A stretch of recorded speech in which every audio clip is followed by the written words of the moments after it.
Nice to meet you, everyone. My name's Ashley. I help out with IC3's communications and marketing. And today we have a very special guest, Emin Gün Sirer, who was one of the original members of IC3 actually, and is also the founder and CEO of Ava Labs. So he's going to share with you all his journey going from research into scaling Avalanche. Thank you for joining us, Gün.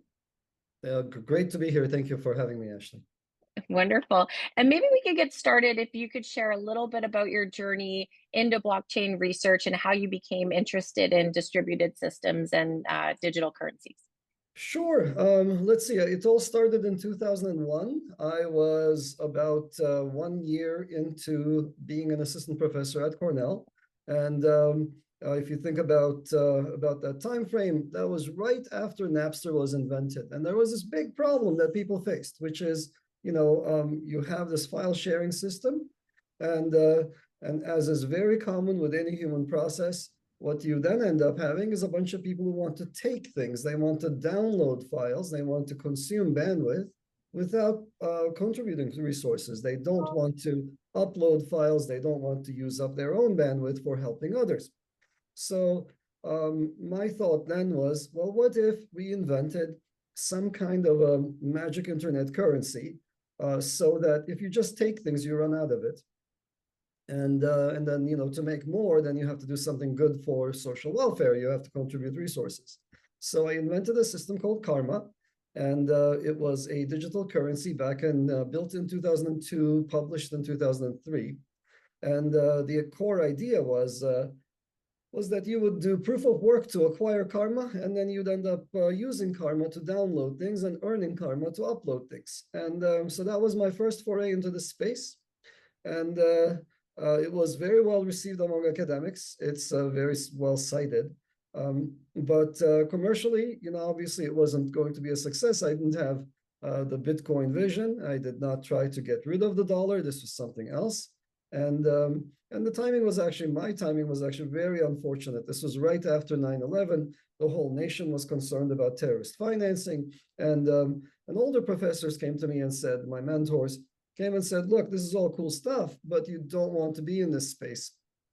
This is, everybody's cranking down on terrorist financing, and now you're trying to invent an internet currency. So the wise thing to do is to go and examine something else. So then I worked on other peer-to-peer systems. I always loved working on really, really large-scale systems that organize themselves. And then I found my way back to Bitcoin in 2011 or so, and we started looking at what's happening with Bitcoin, whether or not it's sound and safe. And it's a very long-winded story. I'll try to make it short. We ended up inventing a new way of mining Bitcoin that makes you more money than you should. We showed that Bitcoin was open to an attack called selfish mining. And we showed that some of the claims that Satoshi Nakamoto made about Bitcoin were completely, absolutely false. And this created a lot of backlash. And there were a bunch of groups that were formed to try to discredit us. There was a letter writing campaign targeting Cornell. By then I had tenure. Thank God for tenure. It was really fun, by the way.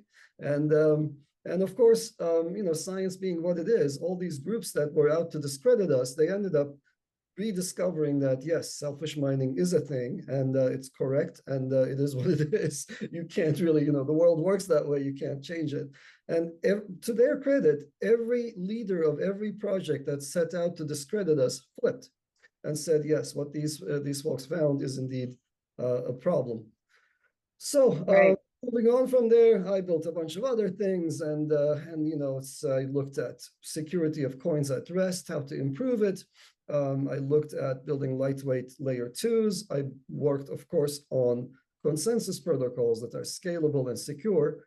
And that work finally led to the Avalanche protocol family. And with that, I spun off I started up a company from Cornell and moved to New York City, built it up, and the rest is history. Right. And I'm just curious where you came up with the idea for Avalanche. What was the core innovation behind it that gave you a competitive edge over some of the other layer ones at the time? Sure. So, Avalanche works very differently from other consensus protocols. And for people who don't know what this field is or how it works, it's kind of like trying to pass a law, right? It's kind of like essentially the core task is organizing a whole bunch of machines so that they take action in unison, that they all agree, they achieve consensus on what it is that they decided on. So, Alice sends Bob $5. We should all decide indeed that Alice has $5 less and Bob has $5 more. And none of us should ever diverge on that issue. That's the goal. So the thing that we are taught in grad school is kind of like the way laws are passed in the Senate. People sign a little bill, and everybody else, all the other senators, if you will, collect those signatures, and they check to make sure that there are enough signatures. So if you do this on the internet, you will discover that this is an n-squared operation. There are 100 senators, they're collecting signatures from 99 others. That's already 9,900 messages going around. If you have 1 million participants, that process isn't going to work. So Avalanche improves on this by doing something different and something very, very, very, I don't know, sounds hokey at first, but I'll tell you how it works, and it's very simple, and maybe you can see how it might actually be sound. But you shouldn't believe me just because it makes sense. You should actually check the mathematical proofs for it. But here's how it works. Instead of me collecting signatures from 1 million other people, which is going to be a very costly operation, I kind of look around and I check with some small number of people around me, and I say, hey, I'm inclined to sign this bill, but what do you think? And if the people that I talk to, about 10 of them, not too many. If these 10 people, any one of them, if they agree with me, they say, yeah, we're also inclined to agree and sign it. Or they say, no, no, no, no, no. I think Alice doesn't have the $10 to give to other people. So, and I repeat this process. If at any time, it's essentially like subsampled polling. I poll a very small number of people, and I say, look, I'm willing to go. I think I'm about to go. What do you think? And I repeat that process as long as I'm getting back a quorum that says, yes, indeed, this is a valid thing. If the quorum says, no, Alice doesn't have that, or Alice sent that money to Charlie instead, then I flip my preference to transfer the money to Charlie if enough people are saying that. So this is it's a funny process. You can see that it's an unstable process, and the proper physics term for this is it's a metastable process. So, and what it really builds up is this kind of a weird gradient, if you will, where the system is unstable. It doesn't want to be in this undecided state, which is a great thing. That's what you want from a consensus protocol. And it wants to tend towards one decision or the other. Alice gave Bob the $5, or Alice gave Charlie the $5. So that was the insight. And if you sort of squint at it, you think about it, it's like, hey, this is kind of cool. It seems like it would force the participants towards one state or another. And that's what you want. And if you think about the end state, like suppose all of us, except you, Ashley, have decided that Bob has the money. Then you will quickly, no matter who you poll, you will quickly decide, yes, Bob's got the money. So the end state is pretty good. The stages before the end state are pretty good. And then came the hard work, right? The hard work is it really sound? Does it really work? And this process of repeatedly polling and deciding after some amount of confidence has been reached. It's unheard of in distributed systems. Nobody was doing anything similar to this. So we had to actually think about how to acquire proofs for showing that this process is indeed correct. So Right. that's what happened. And that's the snow protocols, right? That's where they came about for your consensus mechanism. Yes, exactly. There's a whole bunch of protocols. I gave you guys the simplest one called slush. It's not the best one. And the more complicated ones, like they're all snowflakes, snowball, snowman, Snowball. there's a whole bunch of them. Maybe I want to chat a little bit about some of the early days at Avalanche and Ava Labs, and some of those big milestones that you achieved. So how big was the team when you initially started fundraising, and where were you in that development cycle? It was initially just me and 2 other students. So the Right. two, it was just my research group. And Kevin Sekniki and I did the initial. So I went to. That's all it was. I flew out to Silicon Valley. I spoke to 4 VCs. Um, Three of them said we are very excited and interested. The fourth one said we're also interested, but we don't have a blockchain group at the moment. The main person in charge just left. So I said okay to the first three. One of them was Andreessen Horowitz. The others were very well-known other VCs in the space. So that's how it all started. That was the initial seed team. Right. And were they impressed right away, or did you find that you had to really convince them Oh to no, listen to your idea and vision? yeah, I think you know I would love to provide insights to other people, right? I would love to present a represent. It's like here's some wisdom, and sadly, I don't really have that much wisdom. It was too easy for me. It really was. I just spoke to these people, and they said, "Okay, yeah, that makes sense. Here's some money for you, but we're ready to give you money." We faced so many actual difficulties later on. So there have Right. been many times when, when essentially, like you as an entrepreneur, you end up crawling into fetal position and you say, "I think I made some bad decisions. I think we're going to just die right now." And I had many of those, not many, but I had a handful of those episodes. Could But you share some of those maybe with us? absolutely glad to do it.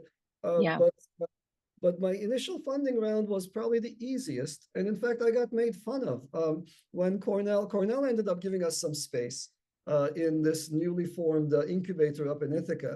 And when the dean for research was doing the inauguration for this space, they said, "Well, one of the first companies moving in here is Ava Labs," and they ended up raising $6 million without a business plan. And it was that easy for me. It's just I just went and said, "Hey, we have this idea." But it did help.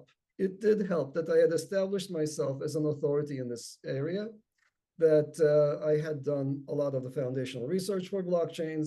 I'd found the biggest known flaw in Bitcoin. I'd actually also identified all sorts of issues with Ethereum. So people knew who I was. I'd established credibility, and that really helped. And then, Yeah. came all the hard times. I think that makes a lot of sense because I know, now sometimes there are projects where founders will raise funds and people are like, how do they raise so much money? Like, where do they have a plan? We're not sure if there's PMF yet. So yeah, let's go back. Just talk about some of those hard times in your entrepreneurial journey that I imagine a lot of people face. What were some things you had to go through? There are many. So there are many. But I'll tell you about the very first one where I really like curled up into a ball, and it was kind of interesting. I'd gone to a chat like this with Olaf from Polychain, who was he was the CEO of that VC firm, and Olaf had mentioned something about curling up into a ball. Oh, actually, Brian Armstrong from Coinbase also had a story where he's on the floor crying in the bathroom because of some personnel issues. So here's my moment, my first of these. So we were about to launch our mainnet. And before you can launch mainnet, if you want your mainnet to be a success, you need people to participate in your network, right? You're building infrastructure and you want to start it off on the strongest foot possible. You want people to buy in. And the best way to do this is to allow people to participate in the system. And for that, they need tokens because the tokens are what make blockchains work. So we were about to do a token sale shortly before, very, very shortly before going mainnet. And so it was the depths of a bear market. And so I started looking around and I started hearing back all sorts of funny things from people. Like these people who are on the internet constantly talking about blockchains. When you go to them and say, "Hey, I've got the coolest thing ever," right? It's a new consensus family. And there are only like two of these. There is proof of work, Bitcoin, and then there's classical consensus of the kind I talked to you about. This is the third one. This is a big deal, right? It's really the technologically most advanced platform ever. And yet people were like, "Look, this is not the right time. We are not going to buy any of your tokens. In fact, you should probably sell sell your tokens at a huge discount for maybe cents, and so on and so forth. I mean, or just like not, don't even hold the sale right now. Wait until the market conditions have improved and so on. So, and in fact, one group said, "Look, you're going to be lucky if you can raise a few $1 million with your token sale." So we were ready to sell about $9 million worth of coins, and so it was, I think, July 7th or something, 2020-ish, something around that time. So and the sale opened up, and we were using, so we build software for distributed systems. We don't build websites, right? So for the sale, you have to have a website for selling tokens, and for that we contracted an external company. So sale starts. Within about, I don't know, 20 seconds, maybe a minute, the website goes down from being oversubscribed. And I got so much abuse on the internet, ha ha ha, stupid professor, thinks he can build a scalable blockchain, can't even build a scalable website. First I got made fun of. And then we had to scramble. So we found ourselves trying to figure out what went wrong. It's not even our fault, right? It's an external contractor. And sure enough, the whole setup was screwed up with them.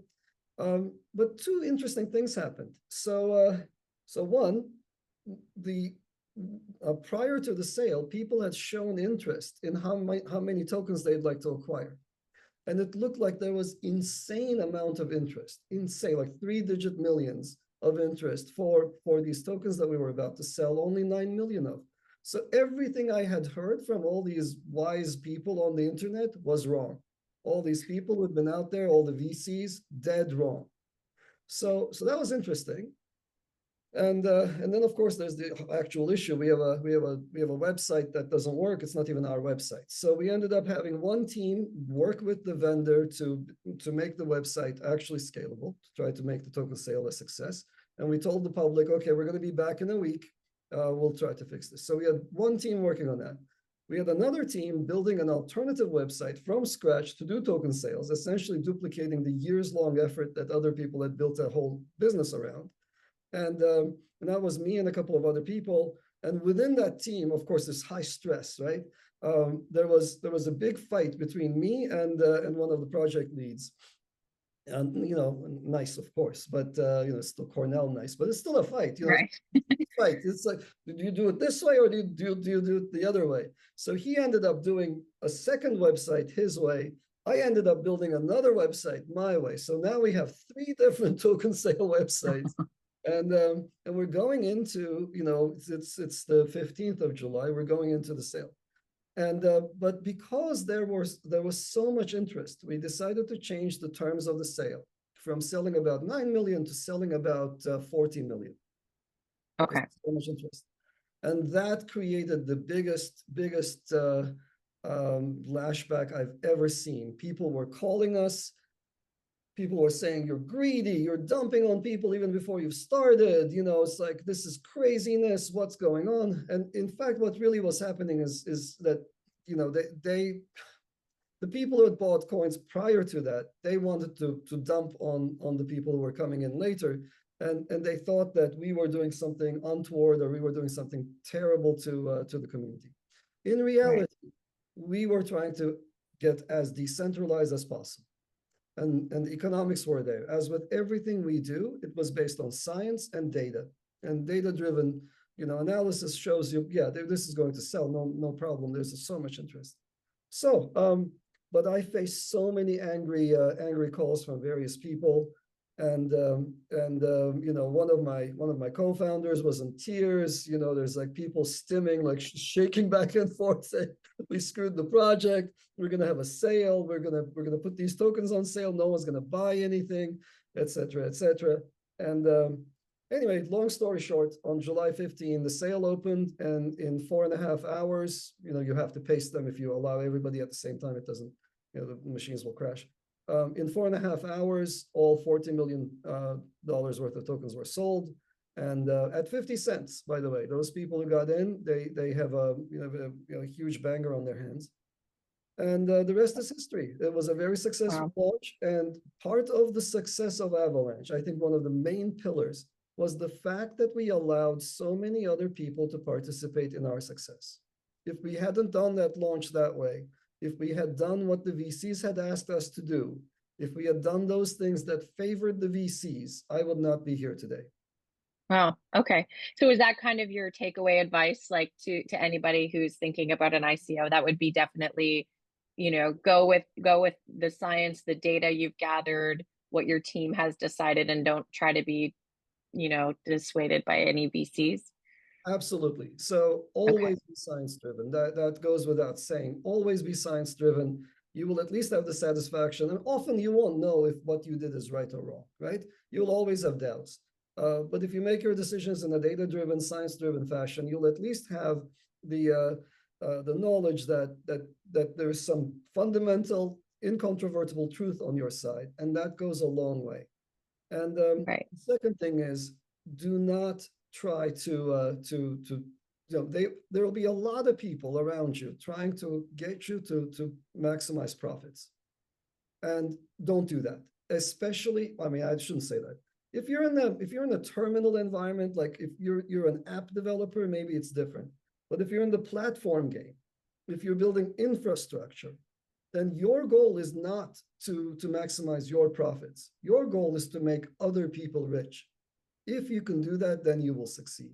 And this is seems obvious if I say it. It took me a while to learn, and I think it's one of the key elements behind Avalanche's success. Right.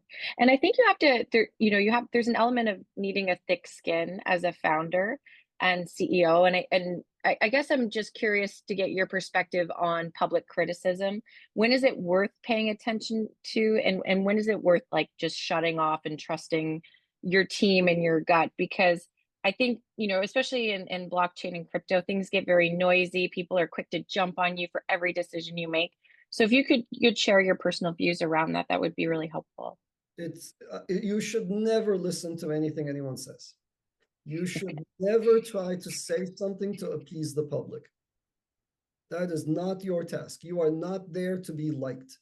If people could get success, if you could be successful by towing the party line, then there'd be so many people who are super successful, and then you don't really see that many, right? So I always felt, even before Ava Labs, even before anything, that the main task of a professor is to profess. You have to hold a position in public. You have to strongly say what you believe in. I also believed very, very early on, of course, that um, that if something is well known, if people already agree, then I don't need to say it. You don't need a Cornell professor repeating the whatever it is that everybody wants to hear these days. You need a Cornell professor to say those things that people don't know about, that other people are not saying. So I always had this slightly negative tone. The people who have met me often say, "Hey, you were so nice in person." Yeah. So it's because in public, on Twitter, on X, whatever, I do have this slightly negative tendency, because I'm trying to say those things that people don't know about. Um, Especially among academics, there's a tendency the wagons are going somewhere, and there's a tendency for the academics to walk behind the wagons and provide the justification for why the wagons are headed this way. And there are some examples of this. Sometimes you need it, right? Why are the wagons headed north? Well, what's up there, right? So that's kind of interesting. But sometimes it takes a terrible form. And in the 30s, you remember the scientists who tried to justify the absolute horrendous behaviors of certain governments. So I tried very, very hard not to be one of those people. So my job is not to go after the wagons. My job is to scout ahead. If you want to be ahead of the curve, you need to be where the wagons are not yet. And Right. so I worked really hard on that, and that's what got us to the Avalanche consensus protocol. That's what got us to the Avalanche decisions that made it a success, economically. And then I stand by those principles. So take us back to when you launched Avalanche. That would have been around DeFi Summer. So there was already a lot of hype going on, lots of excitement building. And did that factor at all into your roadmap, or were you saying you were kind of looking ahead, like what's going to be the long game here? No, no, Um, no. wasn't DeFi Summer. It was Oh, okay. Avalanche token sale marked the beginning of that whole cycle. The whole cycle, right? It was either us or the Uniswap sale. We were about contemporaries. We were within a few months of each other, I believe. And so before then, it was just bear market. Like all these people that are, some of them are still around, making a lot of noise about how strongly they believe in blockchains, the future is on a chain, etc. All of those people were still making the same noises, but were making no capital allocation decisions. They had all withdrawn from the market. It was dry, and so DeFi Summer was the summer after. We launched in Right, September. 21. I think DeFi Summer started with May 2021. Yep, that makes sense. It was a great time. It was a fantastic time. So our sale was a huge success.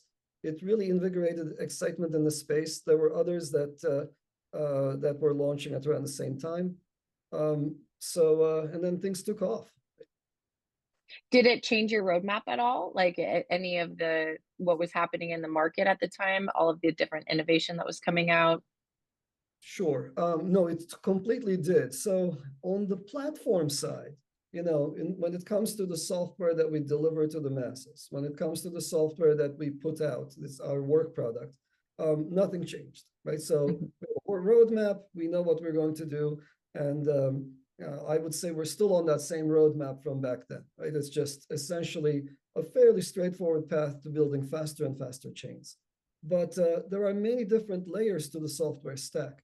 And the things we did at layers above in the software stack completely changed based on what the market was doing. For example, we decided that we needed to build better wallets. We saw that there was so much interest, normies were coming in, and if you tried to use MetaMask at the time, it was a terrible experience. The user experience was abysmal.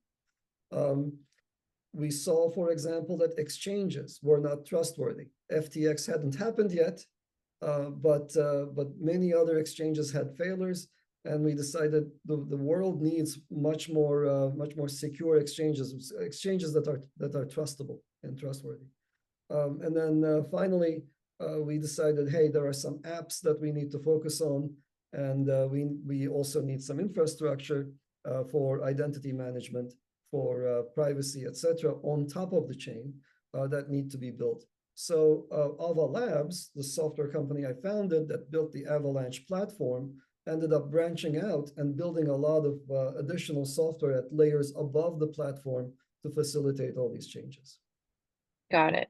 And something you did touch on was FTX. I know we've being in this industry for a while, you go through different upswings, downswings, bull markets, bear markets. How does Ava Labs position itself for bear markets? What is your philosophy there? Oh, what do we do in a bear market differently than a bull market? Yeah. It's night and day. And let me try to generalize. This is it's not just us, it's not just crypto. So whatever you do, there's a set of things you control. There's the product you put out. Then there is what happens in your industry, over which you don't have that much control. And then there is the external economic situation over which you have zero control, right? The real estate situation in China affected us. I had to take action in response. Right now there's a tariff war. It's got nothing to do with anything that anybody has any control over, and yet it will cause you to lead your life very differently. So we have entirely different modes in a bull market versus a bear market. And I personally happen to love bear markets. They are the best time for building. There's so little noise. And in a bear market, our marketing strategy is knowledge-based, information-based, and we're trying to convert the already converted, right? So people who understand blockchains, they don't know about Avalanche yet, we're trying to get them over. It's more like a zero-sum game because the space is not growing in a bear market. In a bull market, it's an entirely different game. The marketing strategy shifts to getting new users, to building a bigger funnel, and it's not so much about trying to get deep information to people who are well vetted in the field, but instead it's sort of marketing by association, trying to get your point across in as few words as possible. So it's a very different outreach strategy. And in a bull market, you try to do the flashy, user visible things. In a bear market, you work on infrastructure that you know is coming. Got it. And just kind of going back a little bit, you're talking about marketing there. I know some of the teams on the call are at their very early stages. So when you're forming your team, the people that you want to rely upon to help you scale your company, what are those critical roles you need to be thinking about and hiring for, especially in like the early stages? And then as you grow, what are some of the other positions you need to think about bringing in? That's such a hard question, Ashley. This is I'm it, sorry. what are the roles? You need every role eventually, I think. So I'll tell you what I'll tell you my meta protocol, if you will. So you start out with your core competency. So in my case, it's research and the ability to build systems and to develop software. And around that, you create a hardcore team. And and then as you discover yourself doing things outside of your core competency, then you bring in an expert. So that's what I've been doing all along. It's very demand driven. I'm not good at anticipating my needs. So it usually is the case that I find myself struggling really hard with something silly that I should not be struggling with. And for example, we were about to do a spin out from Ava Labs, and it's hard, right? It's just it's accounting and that entire set of activities related to a spin out are things that I don't understand or know about, and I shouldn't be doing them. I bring low value, and that's when you bring in an expert. When it comes to marketing, right? So a great marketer is as good at reaching out to people as a 10x programmer is at developing code, right? If you've ever sat next to a 10x developer or say a 100x developer, right? It's a sight to see. It's just they're just operating at a different level. So whenever you realize that, hey, I'm doing stuff here, I'm consuming a lot of time, then it's time, but I'm not getting enough traction. One of the key features you have to have as an entrepreneur is the recognizing when you're not good at something. And that's the time to bring in experts. I think that's a great point to make, and knowing when you can delegate and know what your strengths are. It comes down to being self-aware. Um, I think just when I'm thinking about your post-launch, so Avalanche is launched. What kind of sectors were you prioritizing for the short and long term, and when it came to growth? So eventually, you ran into the DeFi Summer, like we talked about. But were you thinking about traditional finance? Were we thinking about gaming, developer experience, platform? What were you optimizing for? Well, our byline was digitize all of the world's assets when we launched. And that hasn't changed. That vision isn't going to change anytime soon. Um, and and one of our sort of unspoken bylines was don't specialize. So don't become the blockchain for, so there's a project that calls itself the blockchain for business. No businesses are using them. Blockchain for gaming. We worked really hard to not be known as the blockchain for gaming. Every time there's a big gaming announcement, and there are many of them because we're so successful in the gaming space, every time there's a big gaming announcement, I tweet about something completely irrelevant and different on purpose because, to drive the point that, yes, we are so successful in gaming that I don't even have to talk about it. Look at all this other stuff that's happening.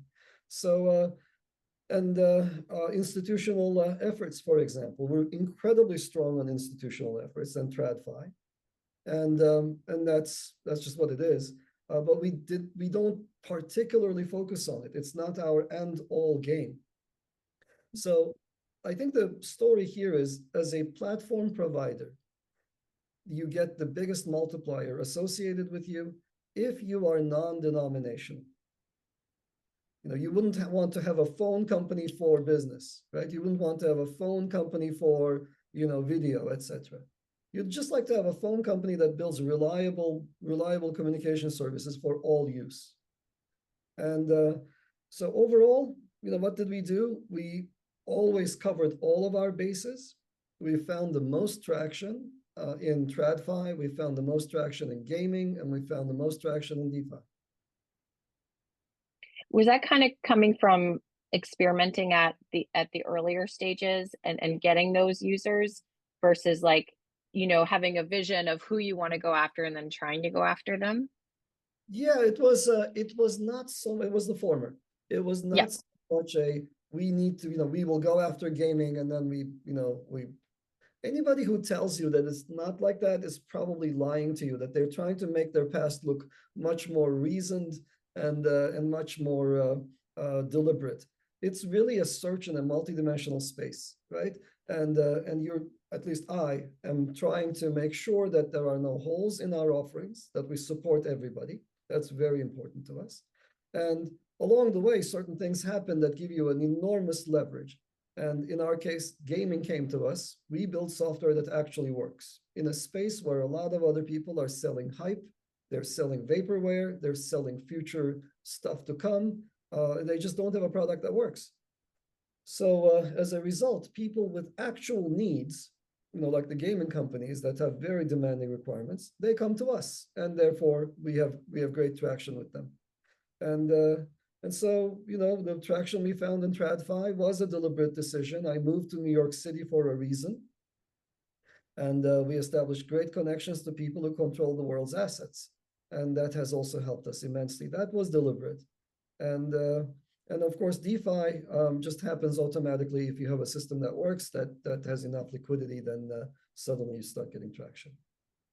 Got it. And so today, I think a lot has changed, especially in the political realm for the US. Where do you think the greatest opportunities are for the industry? At the moment, there is a lot of excitement around a number of areas. So one of the key areas I'm paying attention to these days, along with John Wu, especially, who's doing the groundwork for this. John Wu is the president of Ava Labs, and he's been with us since almost day one, and has an enormous amount of experience in both TradFi and also within the US circles. So that area that we're paying a lot of attention to these days is bringing blockchain efficiencies to government. Government controls a lot of assets, and those assets can provide the basis for a lot of other subsequent operations. Car titles, for example, can be used in DeFi as collateral. Deeds can be used as mortgages and for a whole bunch of real estate uses, and so on and so forth. So you'll see more and more of us talking to Washington, us trying to push the cause of blockchains, not just Avalanche. It's okay by me if the government decides, hey, I'll use something else. But if they have any sense whatsoever, they will want to have their own chains custom made for their uses. And that is the use case that Avalanche targets. So I think they will naturally want to come to Avalanche to digitize the assets controlled by government. That's really key for us. The insurance space is something that's really exciting, kind of boring to normal people, but there's a lot of value in that space that's trapped. There is decentralized physical infrastructure, very, very exciting space. Decentralized science is a small niche, but also exciting. And then there's, of course, everything that other people have already mentioned, including gaming, traditional stuff, etc. Now that we have regulatory clarity, the institutional efforts that we have been engaging in have taken on an enormous stride. We're going at breakneck speed with institutions. We just signed up today, for example, Japan's second bank, the second biggest bank for Avalanche. We're using Avalanche for stablecoin issuance. So Congrats. exciting times, yeah. Wow. And do you think, I'm curious to get your thoughts on with founders of projects, do you think infrastructure is a better place to start building and betting versus some applications that might struggle to reach product market fit? Like kind of what do you think about those two different spaces? Yeah, so that's a big question. I think I've seen some applications become viral. I've seen well-designed applications just achieve overnight success with potentially not a huge effort, with potentially not an enormous amount of time investment in them. So much respect for those applications that managed to break through. But I've seen the largest multiplier associated with infrastructure projects. So if you provide a platform, if you provide infrastructure, if your product must be used for other people to succeed and your product enables them to succeed, then you're conjoined in other people's success. You suddenly have around you a set of people who are working collaboratively to make both their project and your project a success. So I think that's the reason why infrastructure projects have always found great traction in emerging areas. But I do think, Ashley, that it changes over time. So when the internet was emerging in the early 90s, telecom was a huge area. And the strains placed on telecom equipment just meant that telecom companies were in a privileged position. The multipliers associated with them were huge. They made a lot of money, but that led to a lot of growth. But over time, everything gets commoditized. So over time, infrastructure becomes a commodity. And that's okay, and you need to learn to grow with that. So in this case, I think it's entirely anticipated that blockchains will become commoditized. And it's not going to really matter which chain you're on. More than likely, you'll be on some Avalanche L1.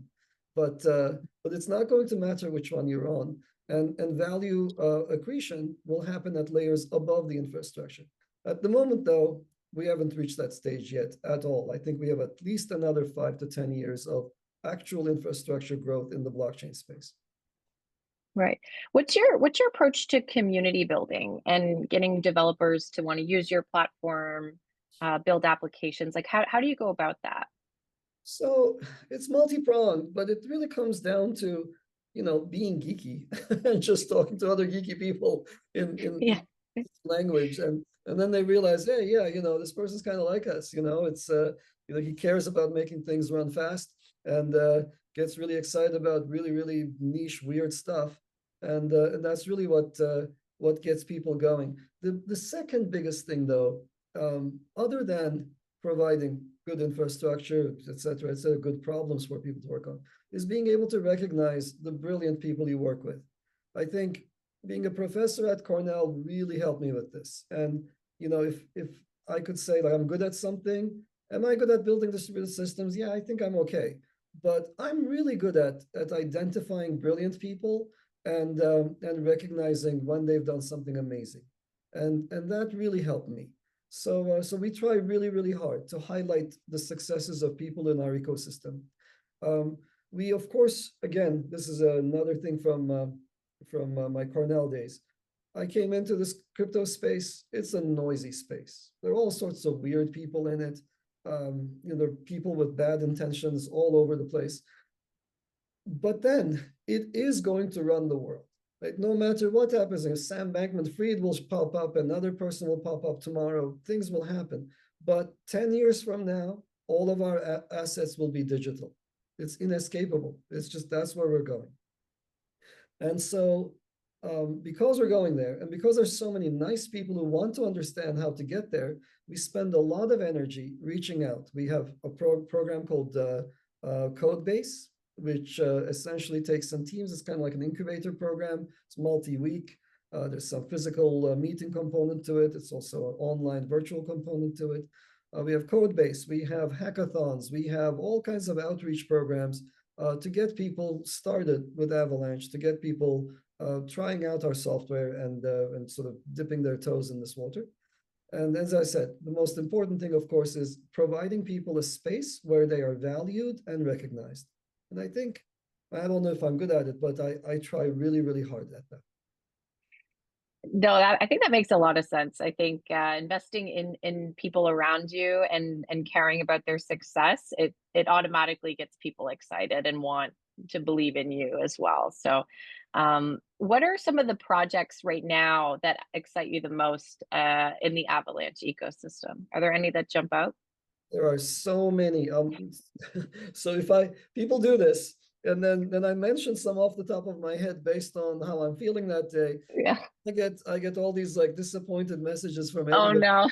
I didn't mention. You can rattle off a bunch if you want. I'll mention. So there's OTG coming up. So let's just pick on one. Um, so there was a lot of talk about blockchains and gaming and so on. And during that DeFi summer or shortly after, there was play to earn games like these. Like it's just essentially a Ponzi by another name, right? And in that space, we worked with a studio that's part Ukrainian, part German. It's a AAA studio that ended up hiring the best of the talent from Call of Duty, and they built a game called Off the Grid. It's a AAA game. If you haven't played it, give it a try. And I did not know how to download it. I had a PlayStation that I bought solely to play the game, and I sat down on the day it was released. I was like, I don't know, I'm feeling kind of like a boomer today. I don't know how to install software on my PlayStation. I only know how to install the software if I have a CD in my hand, and I felt like a dinosaur. I turned on my PlayStation 5, and number one game of the week is Off the Grid. And I think it's a fantastic game, and just give it a try. You are some kind of a futuristic warrior whose arms and legs have been cut off and replaced with mechanical arms and legs. And it's just a fascinating place. You're on this island and you're given tasks, etc. But deep down, every arm, every leg, every gun in that game is an NFT, and it's all based on a blockchain. You will be able to build value-added services for that economy that these people have created, and other people can play the game, but all of the value exchange in the game happens through a blockchain, happens to be an Avalanche L1. So it's really exciting, and they had a big token generation event or token sale event just 2 days ago, or yesterday, I think it was. So that's Nice. really top of mind for me today. But as I said, other things that are happening around New York City. There's a lot of efforts going on that are concentrated on building walled gardens. So how to digitize the world's assets, how to allow them to be traded according to whatever restrictions are in place. And for Wall Street, for various consortia there, we're building walled gardens of different kinds. And I'm thrilled about what these things are going to do for us, for the economy. And if any of you have ever worked at a financial house, if any of you know the word reconciliation and how hard it is, it'll come to you as no surprise that blockchains are the solution there. So Nice. other than this, there's so much more going on that I could not possibly do it justice, from simple things like infrastructure for decentralized identity to sort of bread and butter things like DeFi protocols for efficient trading. How do you buy an asset with minimum slippage and without allowing people the ability to front run you? How do you do that? So those are all being explored on Avalanche. I'm really excited about them. And there's so much more. Are you working on is there anything AI that you're looking into that you can incorporate into Avalanche? So I have a lot to say on this. About 2 years ago, I gave a talk on how to merge blockchains and AI. And I proposed something that we call coin-operated agents. And the idea is quite straightforward. Take LLM engines, large language models, and embed them in the validators of a blockchain. What does this allow you to do? It allows you to do something pretty magical. You can get rid of what are known as virtual machines. You get rid of the requirement to write programs for smart contracts. So how do you then interact with the blockchain? You interact with the blockchain by using a natural language. So, you just say, hey, I would like to give $5 to Ashley. I just write it out. And I can even say, hey, comma, it's okay. The LLM will ignore that part. Hey, comma, space, I would like to, it's just spelled out. And so the core idea here is, if you build intelligence into the execution engine of a blockchain, then you no longer have to worry about programming. You no longer have to worry about teaching people how to write Solidity code, Solidity gotchas, etc. You can just express what you want to do in your natural language. And the more exciting thing, of course, is other people can interact with it in their natural language that you don't speak yourself. So it could well be that, hey, with this transaction, I create a lending service. I will take tokens of type A and give out tokens of type B based on some exchange rate that's established between tokens A and B. So pretty straightforward, and I write it in English, and I specify it like a lawyer would specify how this lending service works. And then someone can come in and interact with it using Tagalog or Chinese or whatever they speak naturally at home. And that's a wonderful, wonderful new direction. We built one prototype in this space, but that was a while ago. But LLMs have now gotten to the stage where we can actually contemplate using them for controlling real value. And so now we have an actual project starting up on embedding exactly this idea into our validators. So you won't have to know programming to interact with an Avalanche L1. Is there like a threat model that you would have to implement there? I'm just curious, like, because I know that AI, there's hallucinations and all sorts of problems. All sorts of problems. So when I gave this talk about 2 years ago, I was like, look, this is, I'm not suggesting that this is a viable idea right now. And I'm definitely not suggesting that it's a safe idea right now. But it's an idea that is absolutely worth exploring, whose time will come in a few years. And Yeah. time is coming. So the threat model, of course, is that AI can hallucinate. It can find reasons to, for example, take all the money and use it on something else for AI and not even you. And there are all sorts of attacks on AI where people provide inputs that trigger the AI to do something because of some feature hidden in the input that normal people can't anticipate or even see immediately upon scrutiny. So there are all sorts of issues to work around, etc. But it's absolutely worth doing, because if we're going to get the next billion people to use blockchains, that's not going to happen by teaching each and every one of them how to code. Right. And if these smart contracts really need to be written like contracts in a natural language people understand. That's, I think, where the challenge is going to be. Okay, I have one more question, but then I want to hand it over to any of our group that might have a question.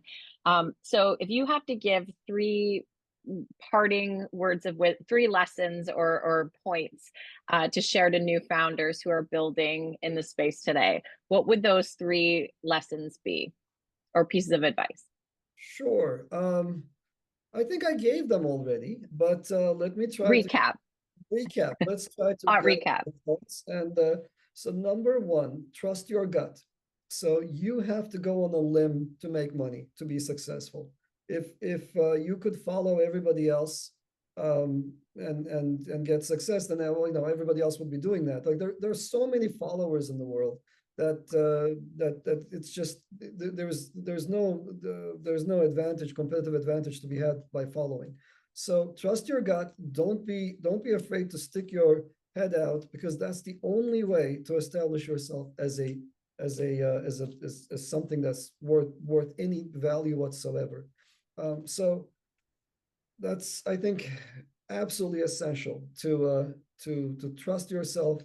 And there will be so many reasons to doubt, whatever your core is telling you. So clearly the world wants to go this way, and that good stuff lies somewhere else. Well, you really need to spend a lot of energy trying to divert those wagons to go where you've explored, where there's goodness to be had. And that's going to require a lot of conviction. And you just have to have the ability to shut down and say, look, I have done my homework. I have done my scientific whatever it is that I needed to do, the data-driven things that I needed to do to establish that there is something good to be had in this direction. And I will work, I don't know what the word, monomaniacally, I guess is the word. I will work like there is no tomorrow to divert these wagons to where I want to go. That's one. Two, you have to, don't think about an exit. Do not, if I see those exit plans from young investors, young entrepreneurs, I cringe. You should be doing whatever you're doing for life. I don't think a successful entrepreneur thinks about an exit. Those people that I have seen who are in it for the quick exit never succeed. So they don't have what it takes they don't have the grit to stay through the hard times. So I would love to personally work with those people who are like, this is my passion. I met a gentleman who was in India. He had returned to India, very well educated. And I said, what do you want to do? And he said, well, I'm really excited about taking Indian local drinks and making something like Coca-Cola out of Indian drinks. And he said, ultimately, he said, I want to make a brilliant drink. And he said it with such conviction that I knew he was going to succeed. So have that conviction and then commit to it like there is no exit. And try to make other people succeed. That's, I think, the really parting note.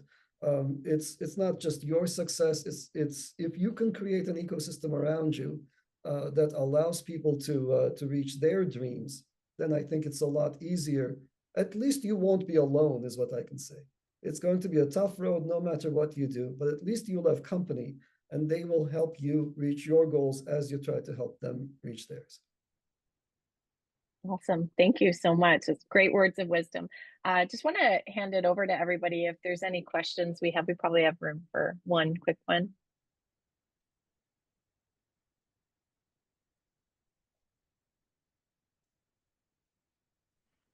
Yeah, I do have a question. So, thank you for the insights. I'm really inspired by some of your thoughts, like, about like the conviction and commitment. When we see like there's a lot of opportunities in the space, and I know I have passion to a lot of this, and I know like they would probably have good future, then how do I manage my energy to like to be more focused on something that's boom, I guess.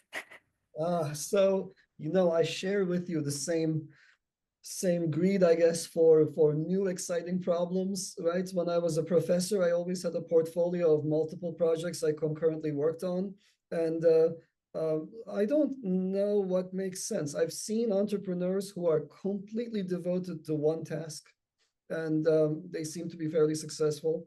But then again, I'm not one of them, so I can tell you what works for me.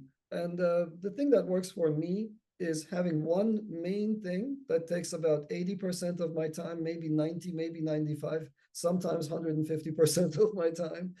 So there's something that I'm really obviously passionate about that I will push to completion no matter what.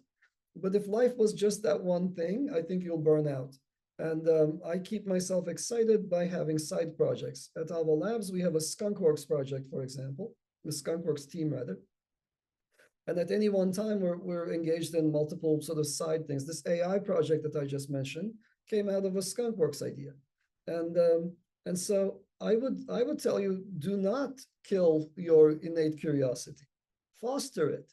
But time management is another thing, right? So make sure that your main project is getting 90+% of your time, and then cycle through your other interests, because otherwise life would be boring. And we are here not just to have one success, but to have fun along the way. So don't whatever you do, do not kill your curiosity. Thank you. Awesome.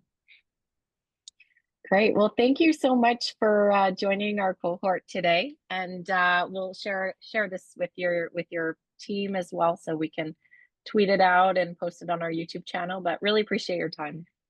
I do too. This was so much fun, Ashley. Thank you everyone for coming by. I always enjoy talking to this audience.